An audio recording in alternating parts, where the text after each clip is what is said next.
Я приветствую вас, дорогие друзья, уважаемые гости и подписчики моего канала. Снежана Егорова на связи прямо сейчас. Снежана, приветствую вас и с наступающим праздником. Спасибо, Александр. Вас тоже с праздником. Здравствуйте, друзья. Надеюсь, что эта Пасха принесет людям прозрение. Ну, мира все хотят на эту Пасху, и перемирие есть. Смотрите, как хорошо. О ситуации в Украине мы поговорим и, конечно, попытаемся понять, куда ветры дуют. А ветры такие, будановские, знаете, специфические. Шоу это или подготовка к чему-то.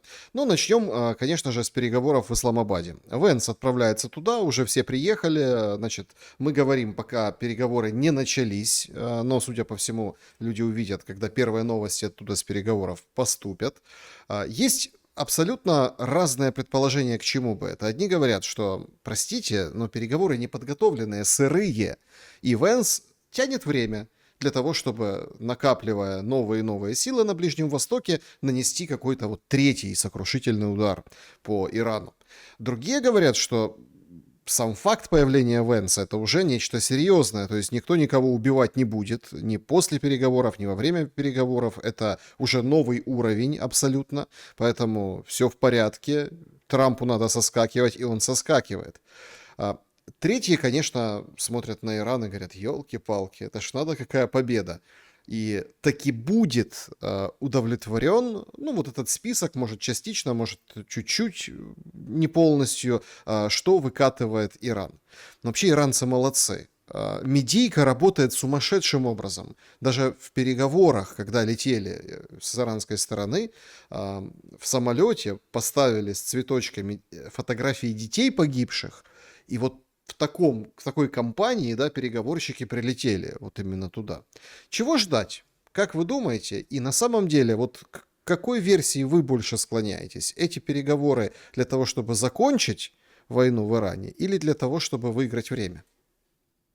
Ну, с учетом того, что там заинтересованные лица, и у них совершенно разные цели и задачи, как минимум есть две стороны, которые являются переговорщиками. Это Иран, который хочет закончить эту войну, и, соответственно, они демонстрируют свою силу, к которой они готовились долгие годы, и, безусловно, они хотят, во-первых, иметь этот контроль над Ормузским проливом, который они взяли сейчас в руки, удержать его и зарабатывать на этом.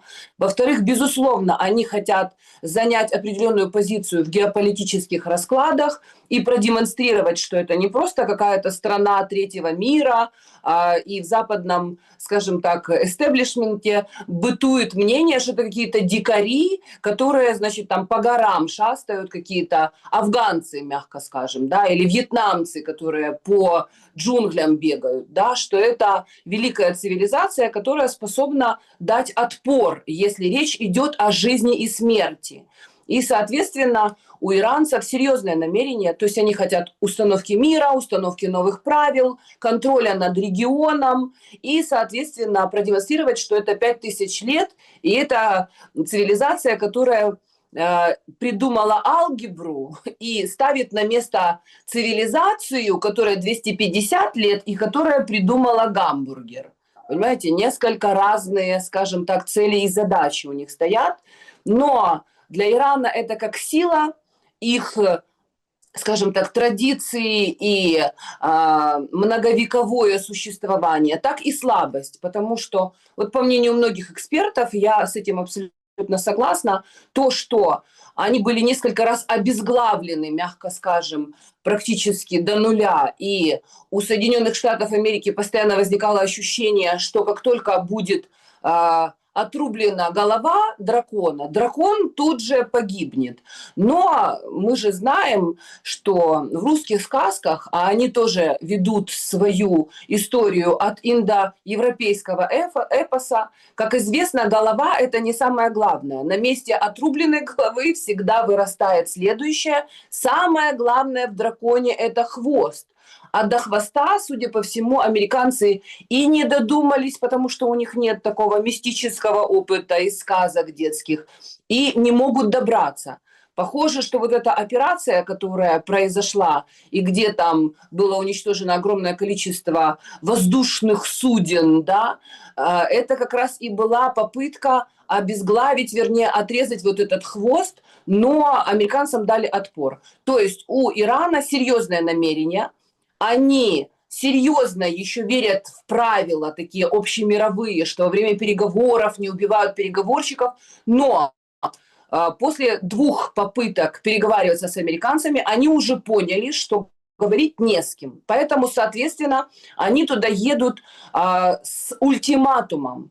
То есть, скорее всего, укатывать их, уговаривать, танцы живота им устраивать, сулить, обещать, танцы бубнов, там, шаманов и все остальное вряд ли могут на них воздействовать, потому что за их спиной, за спиной переговорщиков действительно стоит весь иранский народ, и невинно убиенные эти девочки, дети, духовный лидер. То есть вряд ли они смогут предать свой народ, потому что, в принципе, тогда им не имеет смысла возвращаться домой. А вот Венс едет совершенно с другой задачей. Я уверена в этом. Он, я думаю, будет почву какую-то, скажем так, прощупывать для того, чтобы понять, сможет ли он непосредственно Венс на основе вот этого конфликта, на этой зыбкой почве, где, в принципе, он ничем не обладает и ничем не располагает, сможет ли он получить свои политические дивиденды.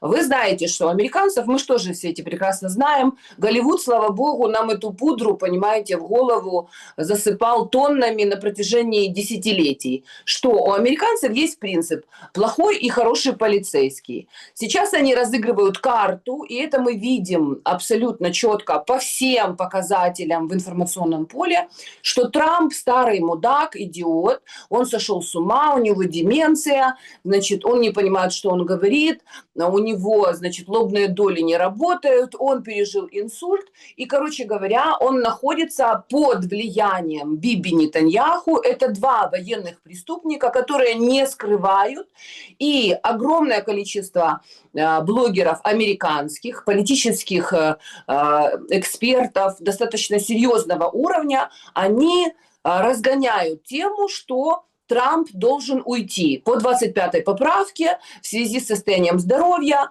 Ну, естественно, у Трампа другие цели и задачи, потому что, как вы знаете, у него есть своя группа поддержки в виде Уиткофа, Кушнера, там, Линдси Грэма, которые такие чуваки из 90-х, бандюки, которые добрались к власти, и они сейчас разруливают по всему миру, ездят и мурчат, они мурчат. Соответственно, за спиной у Венса тоже мурчащие будут, и они будут следить пристально за тем, чтобы их личные шкурные интересы не были затронуты. И, безусловно, у Венса будет непростая задача, так как идет речь, но нам никто, конечно, этого не сообщал, но упорно говорят, что Венс – это креатура Пентагона. И что у Пентагона совершенно другой взгляд на вот эту вот ситуацию, непосредственно эту американо-иранскую войну. У Пентагона есть Палантир, у Пентагона есть, скажем так, определенные люди, которые совершенно другую повестку хотят продвигать, то есть не войнами, а надзором они хотят брать контроль над миром, чтобы были вот эти соцсети, чтобы все люди были посчитаны поголовно, чтобы все были прозрачны, чтобы про всех все было понятно, ясно. Как бы это уже новое поколение, и Пентагон, собственно, он тоже такую легкую фронду, а может быть даже и не легкую, уже достаточно тяжелую фронду составляет Трампу. Потому что, как вы знаете... Давайте так, давайте надо было немножко держать в узде Хексета, который пришел, всех поувольнял, поунижал этих солдат, все так радовались, я помню, радовались. Ну, там вот это... Понятно, что есть там полуженщины, полумужчины, которые в армии американской, но это ведь вершина айсберга. На самом деле министр войны жестко перелопатил там структуру и генералитет, который, простите, конечно, будет составлять фронду сейчас и говорит: Трамп, уходи. Трамп поддержал тогда безумного Хексета? Ну как, он не просто поддержал безумного Хексета, он и выбрал точнее, те люди, которые пришли вместе с Трампом, бандюки 90-х, которые мурчат, они и выбрали вот такого Хексета для того, чтобы он на почве собственных амбиций, на почве того, что он всесильный и всемогущий, пришел и начал, как говорится, осуществлять политику простых решений. И, естественно, фронта, потому что, как вы знаете, 13 генералов, они отказались участвовать вот в этой авантюре американо-иранской, американо-израильско-иранской, или даже, скорее всего, израильско-иранской. Потому что уже абсолютно открыто все абсолютно эксперты говорят, но те, которые не пропаганда, проплаченная властью, а именно эксперты независимые, насколько это может быть, да, они говорят, что Трамп находится под влиянием Биби Нетаньяху. То есть постоянно звучат голоса, что Америка воюет не за интересы Америки, а Америка воюет за интересы Израиля, за интересы лоббистских групп, которые сидят в Сенате, в Конгрессе, которые окружили Трампа, и что Трамп полностью действует в интересах определенных еврейских структур, еврейского лобби, ну и, соответственно, дальше там раскручивается вот эта тема убийства Кёрка и прочее и тому подобное. То есть там эта тема абсолютно открыто декларируется. Люди уже пытаются сформировать определенное информационное поле для простых обывателей, чтобы они просто понимали, что происходит, что эта война Америке не нужна, что Америка ничего не приобретает, только теряет, что это приводит к разгрому республиканцев, потому что если Трамп – это лицо республиканской партии, то у демократов появляется неопровержимое доказательство, что он безумен, республиканская партия проиграла, и если сейчас они на этом фоне, грубо говоря, поднимут свою волну по новой и выиграют промежуточные выборы, то, в принципе, у республиканцев вообще не будет никакого шанса на следующих выборах поставить своего президента. То есть, грубо говоря, Трамп под чутким руководством израильского лобби, которое в лице Нетаньяху, мягко скажем, Трамп, видимо, надел на голову ведро из списков и файлов Эпштейна, они привели его, по сути, на плаху. То есть у него полный цугцванг. Что бы он ни делал дальше, продолжал войну или заканчивал войну, ему, в случае, если продолжать эскалацию, ему придется столкнуться с серьезной фронтой внутри, информационной, военной, политической. И, соответственно, они будут его загонять уже с двух сторон, и демократы, и республиканцы. В частности, МАГА, как вы знаете, они практически все от него отвернулись. То есть Нет, вот но он это сам, мерджери... подождите, он сам тоже. Там, кстати, говорят, что и Тулси Габбард под угрозой, потому что, это пишет об этом пресса, она тоже очень скептически отнеслась к этому Ирану, и поэтому начальницу разведки, тоже хотел Трамп удалить. Но по поводу этих блогеров, которых вы вспоминаете, он же сам... зачем так унижать вчерашних союзников? Тем более, ты же все-таки не блогер, ты же президент. Какой бы ты там ни был взбалмошный, но все-таки уровень-то не тот. Смотрите, Саша, помните, я вам сразу сказала, когда Зеленский появился в оральном кабинете, что он покусал Трампа. То есть это тот же метод. Когда человек нуждается в том, чтобы его поддержали, чтобы с помощью этой поддержки он мог, как говорится, подпрыгнуть на вершину, он обещает, видимо, что он будет лоялен, что он будет выполнять какие-то требования и прочее, и его поддерживают. Мы же не будем забывать, это всего лишь год тому назад. Вы можете себе представить, с какой степенью безумия мы сейчас имеем дело, что в течение года он разрушил все абсолютно, что строилось там несколько лет, да, всю предыдущую каденцию демократов. Трамп был в судах, его подвергли обструкции, гонениям, на него были там уголовные дела открыты. То есть ничего не предвещало того, что Трамп сможет выскочить, как говорится, из-под этой снежной лавины. Но благодаря Маску, который открыл ему двери и разблокировал его в соцсетях, благодаря тому же Такеру Карлсону, который, в принципе, был серьезным хедлайнером. То есть он развернул информационную кампанию по отбеливанию имени Трампа. Благодаря той же Марджори Грин, которая была его партнершей и соратницей до последнего. И она первой пала, как говорится, в результате этих трамповских амбиций. То есть получается, что когда он был задавлен, когда он был унижен, растоптан, он нуждался в этих людях, он им что-то обещал, и он демонстрировал, как говорится, человеческий облик. Как только он оказался на вершине горы, он тут же плюнул на всех, но Марджори Грин вообще уже давным-давно, как говорится, отставлена, да, а сейчас он плюнул уже и в лицо всем остальным. И Кэндис Оуэнс, и Такеру Карлсону назвал их идиотами, дураками, неудачниками, которых повыбрасывали отовсюду, вышвырнули, значит, с их телеканалов. И теперь они якобы на имени Трампа Великого пытаются сделать себе просмотры и, как говорится, вернуться в информационное поле. А то, что Трамп 4 года лежал и по нему все топтались, как по прикроватному коврику, Да, то, что ему пришивали... это очень быстро забывают люди, да. Тут я Ну вот согласен. смотрите, это же та же история, та же абсолютно, которую демонстрирует Зеленский. Что, собственно, мне, например, лично дает понимание того, что за ними стоят одни и те же силы. То есть методы, которые они применяют, в данном случае Трамп и Зеленский, ну, понятное дело, что масштабы несколько разные, скажем так, ситуации несколько разные, но если сложить в общую кучу антропоморфные черты, признаки, понимаете, и, как говорится, косвенные разведданные, то, в принципе, становится понятно, что исходят эти методы из одного центра. И мы, опять же, возвращаемся, как говорится, отбежали к одному и тому же выводу, что и за Зеленским, и за Трампом стоят, скажем так, еврейские кланы, которые управляют президентами в своих собственных интересах.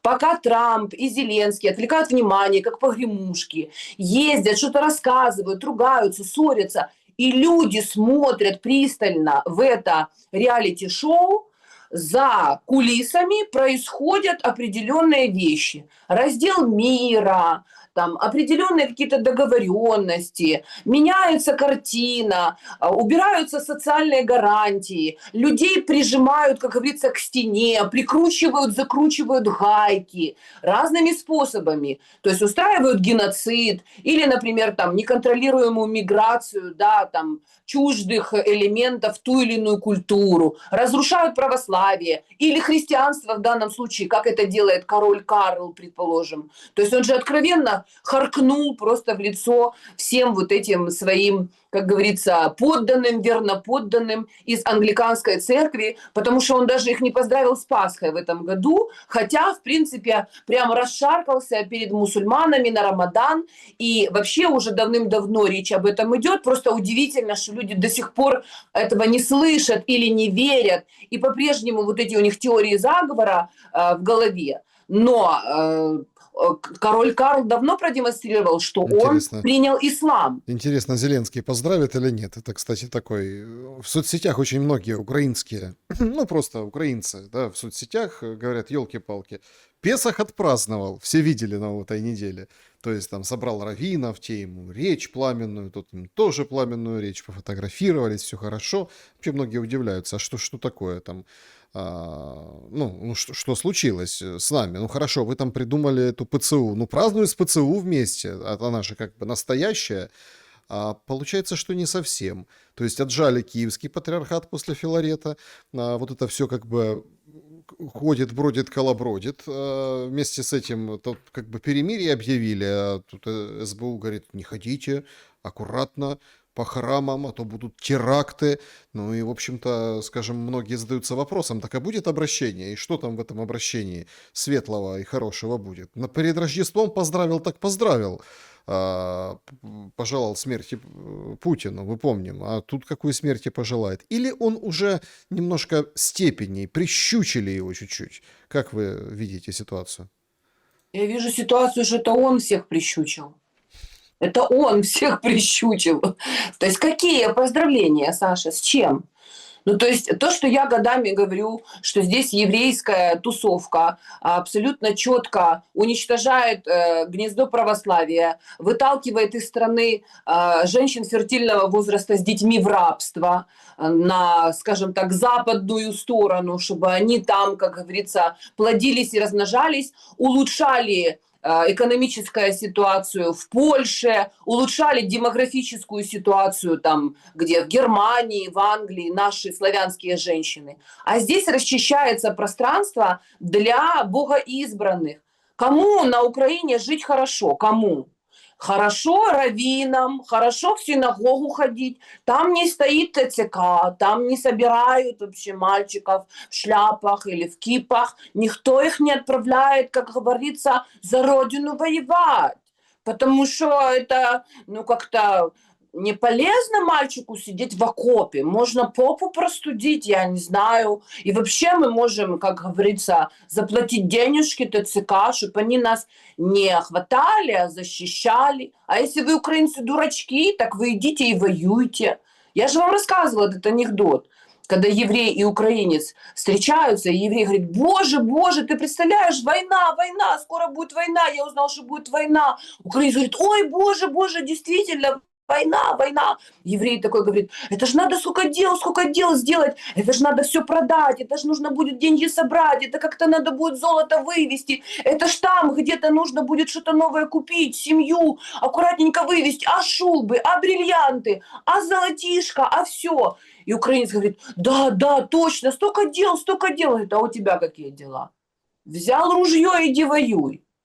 Ну вот, украинцы идут воюют.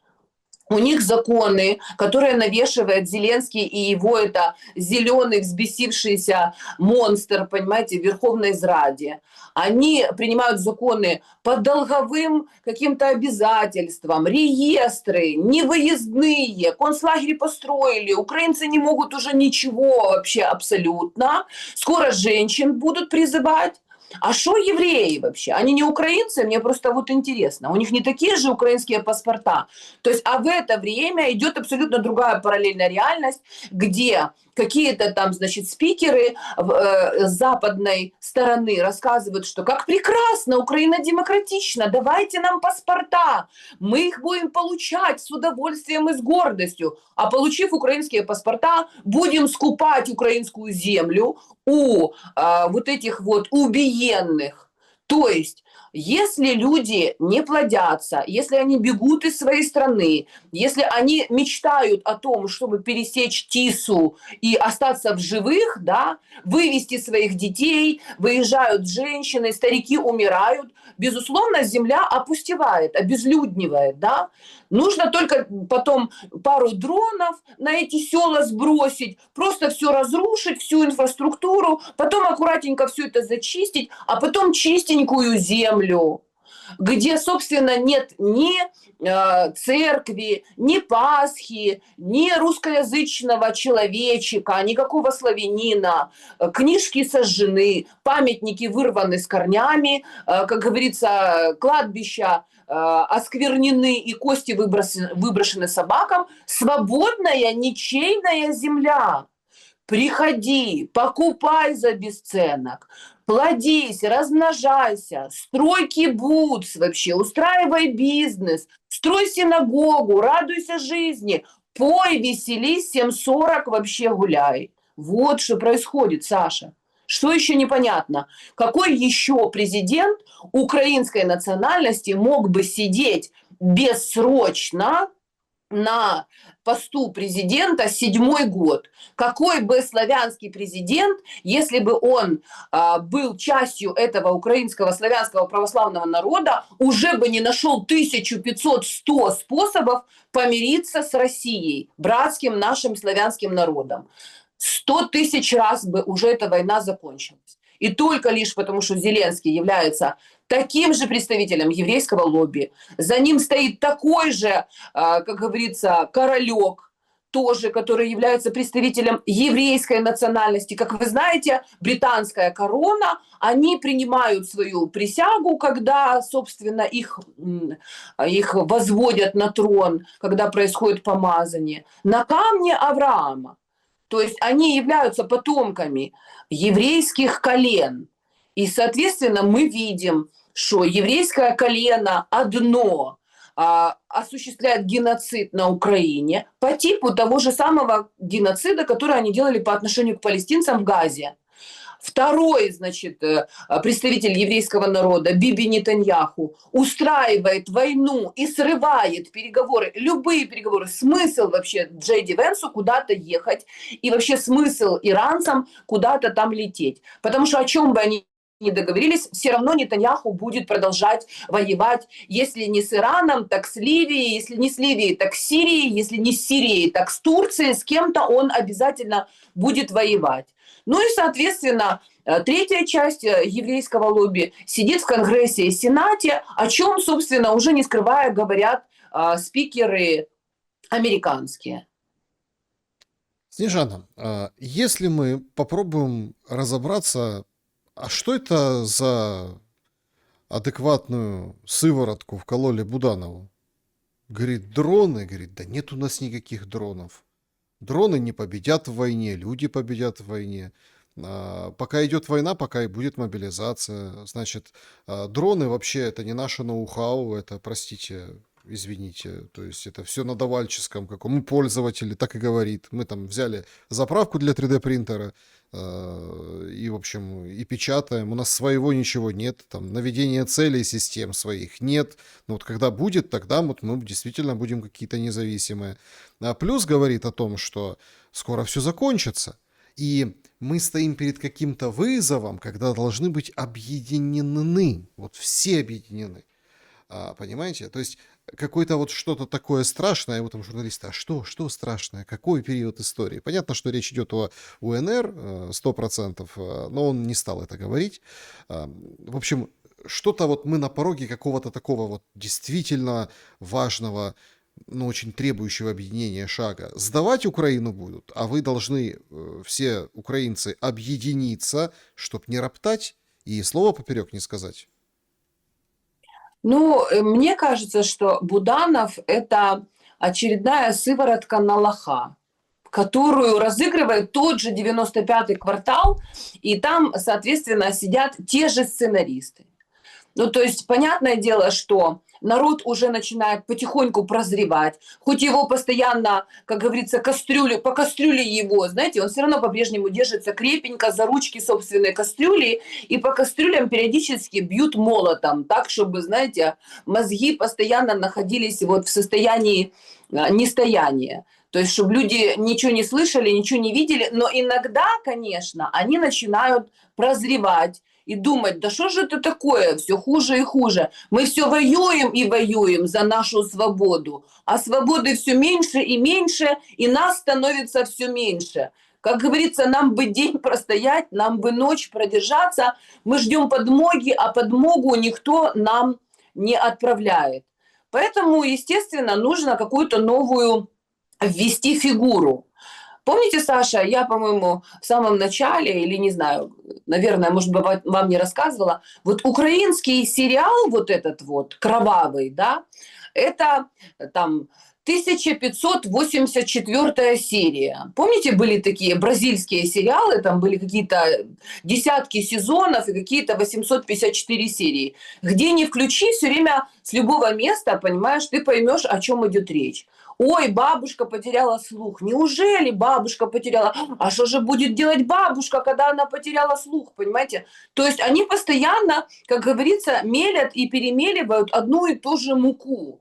Но периодически для того, чтобы зритель все еще ждал какого-то удивления и какого-то финала, что чем-то это все закончится, они вводят каких-то побочных героев, второстепенных. Вот Буданов – это тот самый побочный второстепенный герой, который должен будет оттянуть на себя внимание и вот эти вот надежды лоха, без которого жизнь плоха у Зеленского. То есть когда лохи совсем закончатся, понимаете, когда уже вообще не будет Украины, не будет людей и некого будет на фронт отправлять, то в принципе в этот момент он скажет: эх, какие были планы, как мы с Ленкой мечтали пожить в красивой стране Мрий. Но раз уж воевать некому и не за что, поедем мы в свой замок. Там Ленка как раз все шторы уже повесила. Можно будет нормально там пожить и какие-нибудь мемуары пописать, какой-нибудь сериальчик снять. Благо есть бабло, миллионы, миллиарды и связи в Голливуде, понимаете? Шон Пен там его будет ожидать с нетерпением.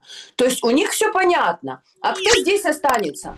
Должен же быть козел отпущения.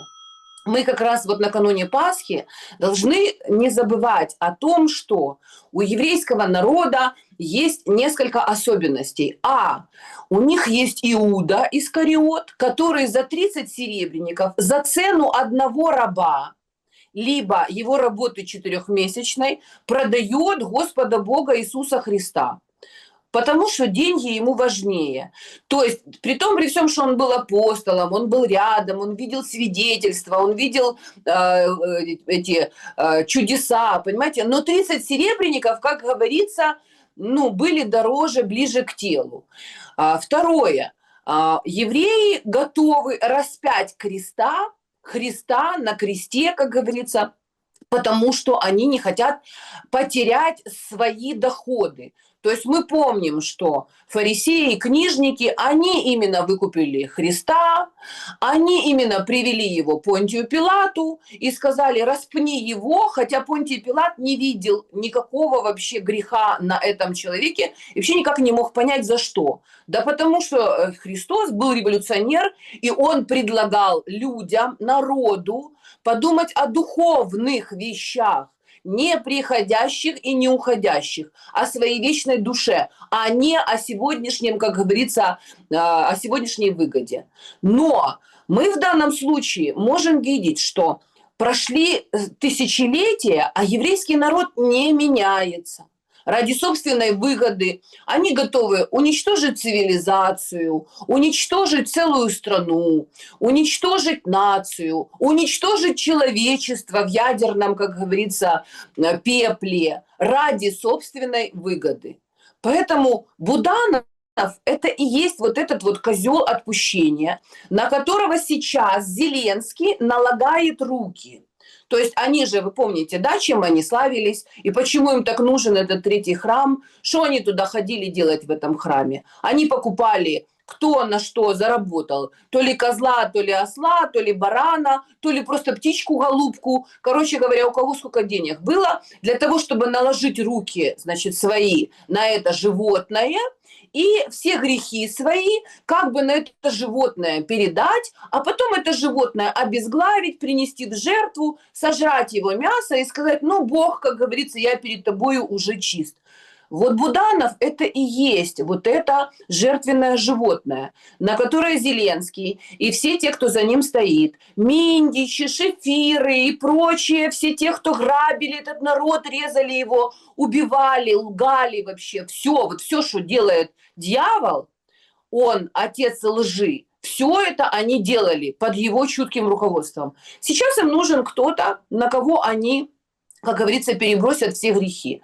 То есть: ах, вы не хотите нас, евреев, ах, мы вам не нравимся, ах, вы хотите мира и договариваться с русскими, вот пусть Буданов договаривается, мы пошли обиженно в свои замки сядем и будем смотреть, как вы тут без нас справитесь. А Буданов, если что, будет разруливать. Если что, все претензии к Буданову. Вот Буданов же вам говорил, что давайте консолидироваться. Вот Буданов же хочет взять, как говорится, бразды правления в руки. Ну, может, и не хочет, но придется, как говорится. Знаешь, Саша, когда уже все ограблено, вывезено, и когда уже нечего взять, и когда уже практически, как говорится, шапка на воре горит, то, в принципе, главное вовремя спрыгнуть с этого Титаника, который идет на дно.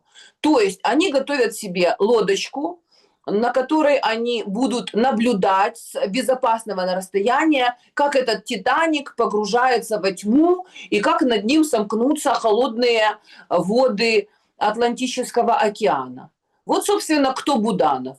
Поэтому, конечно, на него можно смотреть с жалостью, с сожалением, и Ну, только давайте лишь так. представить себе, понимает ли сам Смотрите, Буданов, какую роль ему отвели. абсолютно не споря с вами, ну, можно же повернуть вот эту чашку другой стороной или стакан другой гранью, понимаете?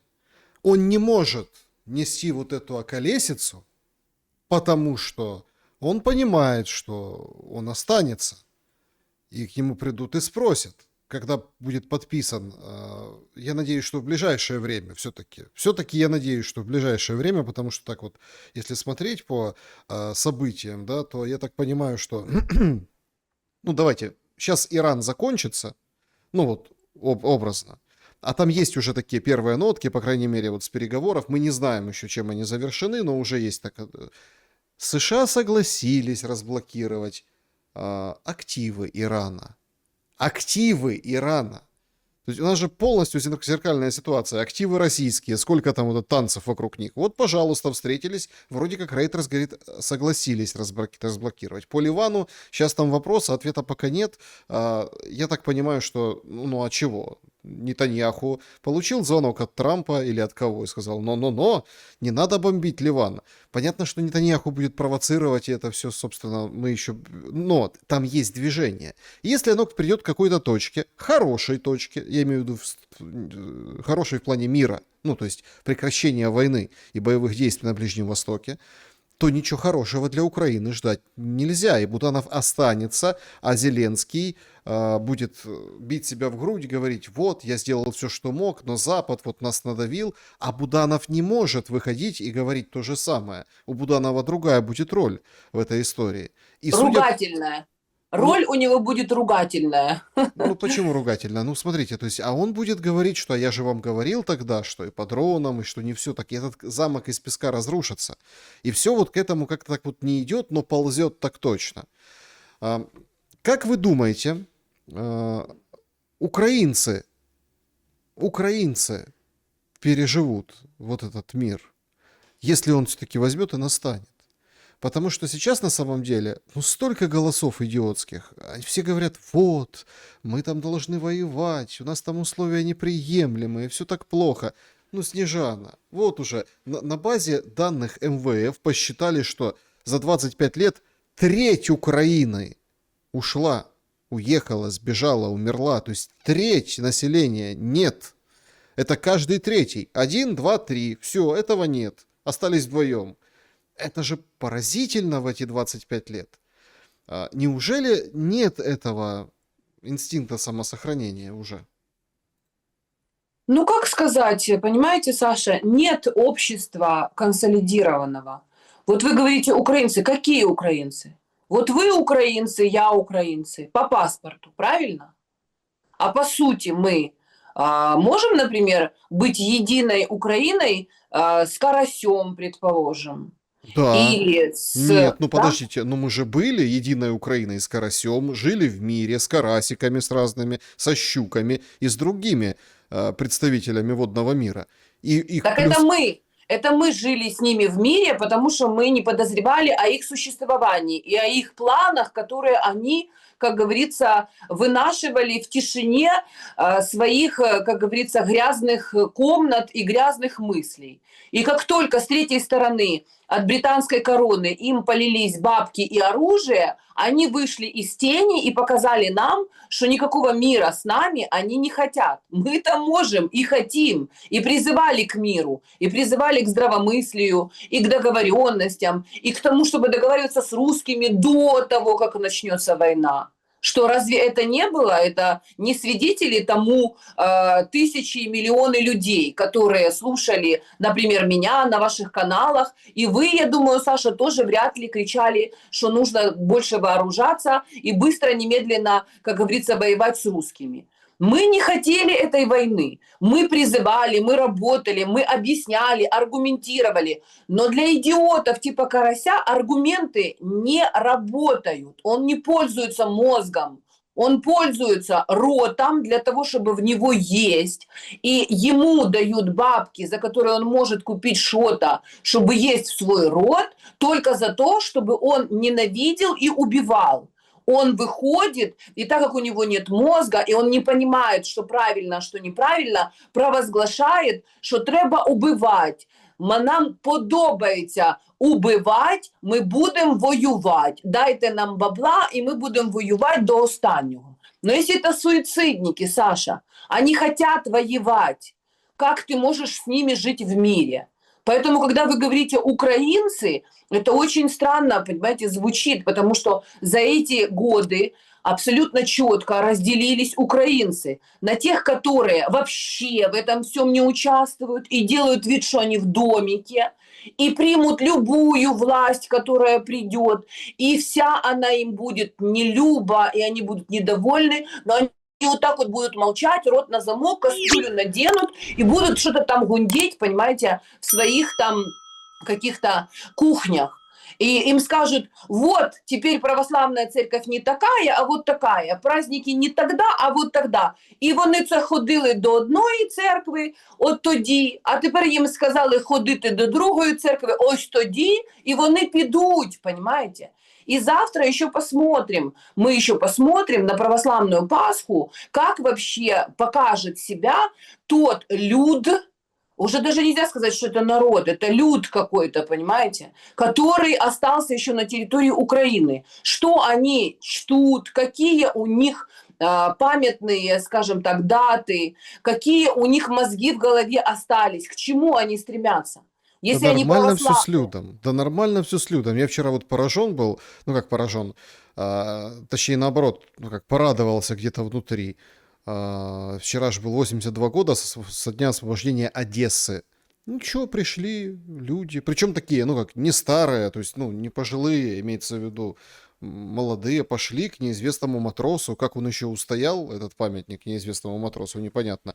Ну, наверное, других просто, знаете, уже как бы э, проредили эти памятники. Ничего, пришли, принесли цветы и почтили этот день. И вот тут же, понимаете, и тут я увидел, как набежали разные там, скажем так, люди, и говорят, а вот смотрите, у них там ленточки украинские с украинским флагом на цветочках. Ленточки. И я почему-то был разъярен, когда увидел вот такие, скажем так, пренебрежительные вещи. Вот они. А с какими они должны быть ленточками? Ну, с какими?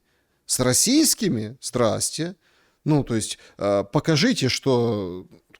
Продемонстрируйте, что вы хотите Одессу и хотите это, или можете ее забрать. Не только на словах, а каким-то образом коммуницируйте с людьми, что-то делайте для украинцев. А вы не делаете ни в гуманитарной сфере, ни в военной. Получается, Одессу только бомбят в последнее время. Какими черными ленточками? Ну, вроде как праздник же освободили. С какими ленточками должны быть цветы? Поэтому какая ленточка на цветке, не важно. Важно, что человек помнит эту дату и пришел, возложил цветы в честь погибших за освобождение своего города. И вот мы неисправимы вот в этой травле, когда одного взяли за чуб и второго, русского и украинца, и лобешниками сталкивают. Ленточка не такая. Понимаете? Это вот русские пишут, ну, россияне. А украинцы пишут, колорады, ну ничего, их там горстка, мы перепрошьем Одессу, перевоспитаем ее, и не будут они ходить ни к каким памятникам. И вот нормальные люди оказываются посередине между одних упоротых и других. Но, Саша, давайте разделим, конечно, людей, вообще просто народы и пропаганду. Вы же понимаете, что во время войны, ну, пропаганда, она, как говорится, должна в людях возбуждать эту ярость и ненависть для того, чтобы было кому воевать за какие-то там мнимые или реальные ценности. То есть, а кто сейчас в данном случае в России формирует пропаганду? Естественно, те, у кого есть средства, чтобы содержать прописки шины. То есть мы же не будем забывать, что Россия – это не Советский Союз. И при всем при том, что в России огромное количество советских людей, и их потомков, они тоже до сих пор благодаря пропаганде не видят того, что капиталистическая Россия в то время, когда рассказывают про подвиги наших отцов и дедов и про то, что мы не забудем, не простим, в то время, пока она воюет с Украиной якобы с нацистами, дает гарантии безопасности Зеленскому, который устраивает геноцид украинскому народу и строит концлагерь под открытым небом. И при этом, когда, например, мы скажем, что подождите, русские братья, так как же так? Были же возможности в 2014 году там решить этот вопрос, правильно? Вы этого не сделали, вы сами это признаете на уровне первого лица.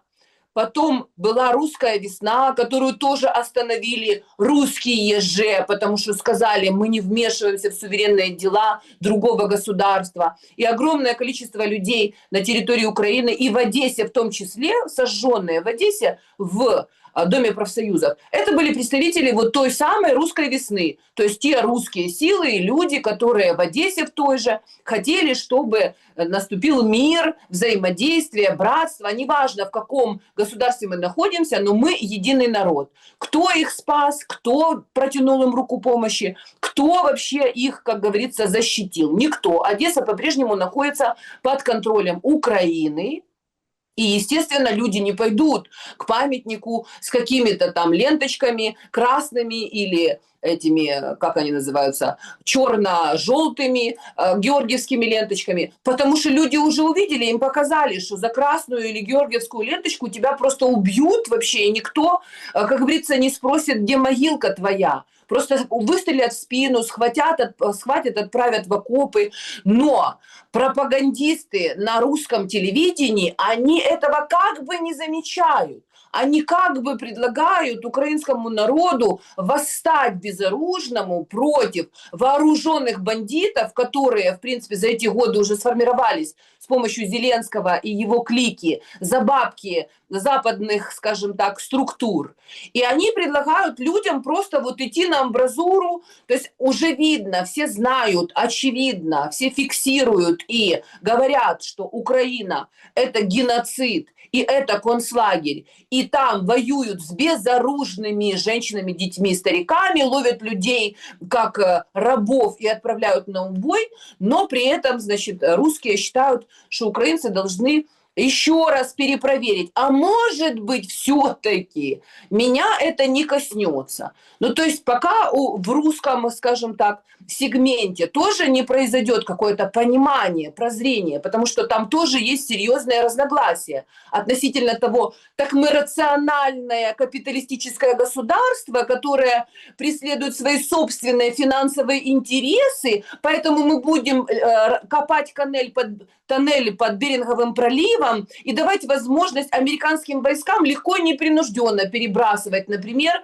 свои, скажем так, силы, живые и не только, на нашу территорию, в случае, если им это понадобится через время. Или все-таки мы единый народ, потомки советских людей, мы потомки победителей, мы в первую очередь за справедливость, русские своих не бросают и за 30 серебряников не продают память дедов и отцов. Но, послушайте, Саша, это же абсолютно очевидно, что мы всегда видим, как говорится, соринку в чужом глазу, Да. а в собственном бревна не замечаем.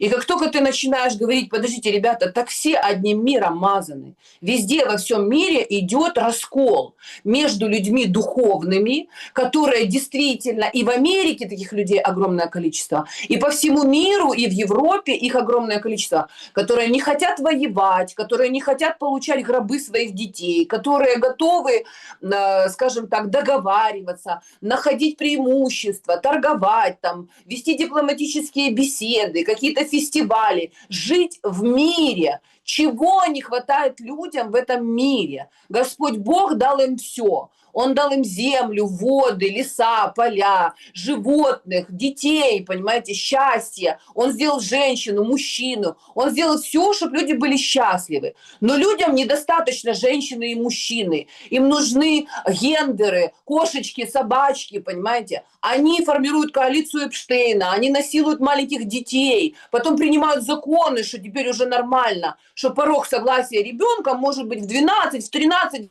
в 9, понимаете. Они уничтожают, разрушают вообще эти самые экологические системы, убивают вообще друг друга, понимаете. Животных вон взяли, порешили в России. До сих пор непонятно, зачем они перебили такое количество скота, животных, коров.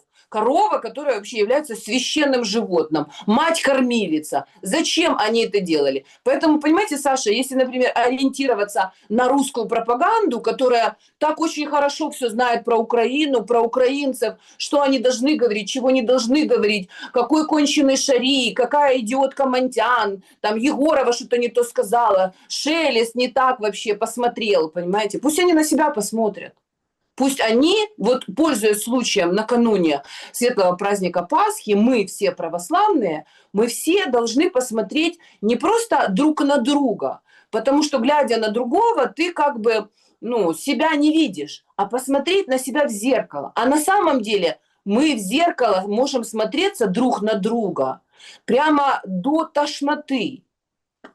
Посмотрите, Саша, у меня опять какая-то фигня случилась с моей этой самой лампой. Секундочку. Это у Ну, меня последнее время... это Это у вот меня как раз, последнее время просто такая какая-то как регулярная раз тема к происходит. как раз к моменту посмотрите друг на друга в зеркало, понимаете? Очень, очень символично. Все-таки До есть там где-то тошноты. что-то где-то там, да, слышат нас, и техника тоже. Снежана, понятно, что нужно смотреть друг на друга, но мы когда смотрим друг на друга, а нас меньше. Представляете, меньше. С каждым годом меньше, с каждым годом какие-то все еще более злые, травмированные, ужасные. И это будет, ужасное, я имею в виду, события пережившие, да, то есть люди. И это будет еще продолжаться очень долго, да, вот это, эти отходники от этих травм. Потому что стирает эта война грани уважения, вот это именно война, вот это поведение, да, грани уважения к другому, действительно обнулены все вот эти духовные какие-то источники, к которым можно хотя бы прийти воды напиться, да, нет этого. Я с вами согласен. Но не бывает так, вот не бывает ни с рациональной, ни с иррациональной точки зрения, что вот это все вот бесконечно и продолжается. Все равно край, и вот он уже близок, вот этой войне, понимаете? Вот этому идиотизму. Причем увидели же, что там россияне, что делают с их телеграммом, да? Ну, то есть увидели. А бизнесу можно, корпоративное защищенное VPN ФСБ есть, а вам нельзя. То есть увидели же, что и рейтинг потихонечку падает, и обращают внимание в России на рейтинги тоже. Не надо говорить, что там сидят... они откуда взялись, вот эти зеленые на банках? Они полностью перенимают системы, внутрянку управления Путина.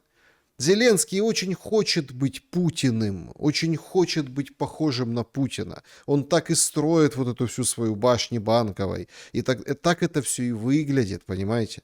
Да, там есть условия войны, есть условия там пропаганды, но он хочется вот тоже такую же вертикаль. И там и в Кремле, и в Киеве все сидят на этих соцопросах. Но народу все меньше, меньше и меньше. И в них участвуют, и правду все меньше и меньше, мы знаем. Есть у вас надежда? Вот сегодня Зеленский выходит и говорит, мы за то, чтобы продолжить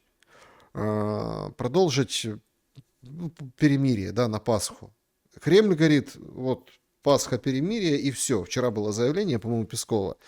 То есть продолжение перемирия или мирное соглашение? Если мирное соглашение, то тут же тоже возникает вопрос, а с кем? Ну с кем? Все же видели, как радовался и светился вне себя от счастья Шефир вместе с Ахметовым на позавчерашнем футболе. Понимаете? Это тот, который олигархов должен. Тот первый помощник бывший, друг, с которым сериалы снимали, с которым все это продюсировали Лиги Смеха, все на свете. Не, нормально все, расследования, какие расследования? Он с олигархом, с Ахметовым, и Ахметовы хорошо у них, и все такие, вот события. Ахметов говорит, я не приду на футбол, приду на стадион Шахтер, когда играет, только на Донбасс-арене. Все уже. Не будет Шахтера на Донбасс-арене, ну, имеется в виду Ахметовского Шахтера, на Донбасс-арене уже не будет точно. Он уже нарушил свое вот это обещание и был в Польше, в Кракове на футболе. Ну и Шефир тут как тут. Так получается, что деньги, да, которые вот это вот, ну, они все равно правят вот этими смыслами, о которых мы говорим, даже, как это не печально признавать, перед большим христианским православным праздником. Но деньги и власть – это и есть то, что люди получают от дьявола, когда они продают ему душу. То есть даже если не читать Библию вдумчиво и пристально, и не понять вообще, что за еврейский народ и что он творил на протяжении всей своей истории на территории этой планеты, то, в принципе, элементарно прочитав просто историю Иисуса Христа, где 40 дней он ходил по пустыне, и дьявол его искушал. Что он ему предложил? Я дам тебе все богатство этого мира, и все цари поклонятся тебе, только поклонись мне, потому что все они в моей власти. Но думать о том, что кто-то из тех, кто оказался на вершине, любыми способами схватил в руки эту власть и получает эти колоссальные деньги, добровольно от этого откажется, но в последней истории, которую мы можем, по крайней мере, своей собственной памятью, знаете, как это, припомнить, мы не помним таких людей, кроме Сталина. Сталин был абсолютным бессеребренником. После своей смерти он не оставил ни яхт, ни дач, понимаете, ничего, кроме там шинели, да, и сапог, и трубки там у него были. Вот они по сей день в музее Сталина в городе Гори в Грузии, они там сохранены. Все.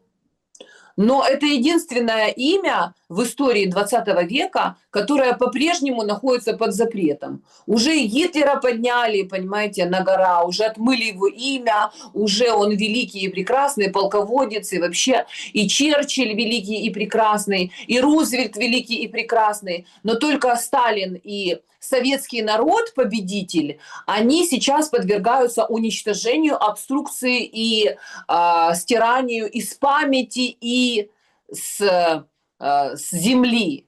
Изводят именно русский народ, Саша. Вы понимаете, что то значит... есть, смотрите, вы согласны по большому счету, я понимаю, что это 4 часа с лишним, когда Дудь беседует с Губаревым, и тут говорит, это жертвоприношение получается. Конечно. Просто жертвоприношение. Управляют в России не русские, в Украине не украинцы.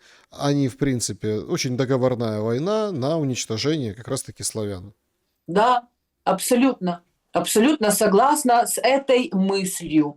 И разными способами, так или иначе, я тоже пытаюсь ее донести до людей, что это идет уничтожение славян. Об этом говорю не только я. Есть люди, которые тоже об этом говорят, но они и в России, и на Украине тоже маргинализированы, и они не сидят в шоу Владимира Соловьева, который гордо сообщает о том, что он еврей, и был бы он помоложе, он бы пошел воевать за Израиль. Но вот он и воюет за Израиль там в России, на российском телевидении. И вместе с ним в одном строю стоит Яков Кедми. Это основные, скажем так, вот силы, которые русскому народу рассказывают, как ему нужно идти и воевать с украинцами, потому что они нацисты, вот, а мы потомки победителей. Но только русские, как говорится, тоже их объединяет кладбище, а Яков Кедми и Владимир Соловьев, ну и же с ними все те, кто им присягнул, они нормально сидят и хорошо себя чувствуют, понимаете. Яков Кедми, который в свое время вывозил людей в Израиль для того, чтобы они там строили инфраструктуру и занимался хедхантингом, то теперь, когда Израиль, как говорится, потихоньку иссякает, и его переносят, перевозят в Россию, значит, он уже место занимает лобное в России. То есть он там, как говорится, людей принимает и расселяет. Вы же видели, что Бер-Лазар, главный раввин России, приглашает людей из Израиля в Россию. И вообще всех евреев он приглашает в Россию, потому что это хорошая страна, богатая, успешная, как говорится, антисемитизма ноль. А кто попытается, тем рот мы закроем быстро и непринужденно. Вы даже не услышите эти голоса. А раввин Днепропетровска приглашает всех в Днепропетровск, в Украину. То есть вот эта вся война идет за то, чтобы расчистить самые, что ни на есть, плодородные, самые приятные для жизни с выходом к морю места.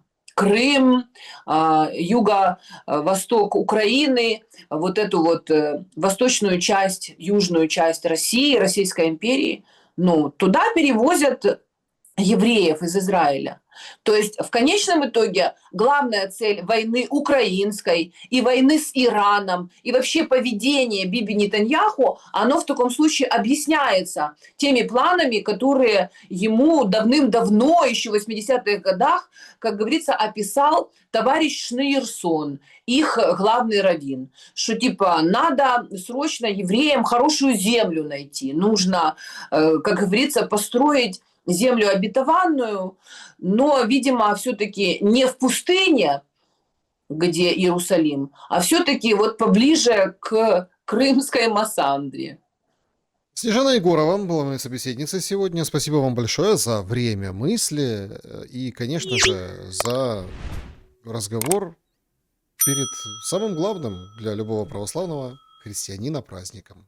Благодарю. Друзья, помните, Христос воскрес, Он терпел и нам велел, но нам придется тоже научиться воскресать, как и Он. Учитесь воскресать, друзья, из мертвых и старайтесь оставаться как можно дольше живыми. Живому человеку все хорошо. Люблю вас. Друзья, берегите себя. Всем добра и света. Увидимся.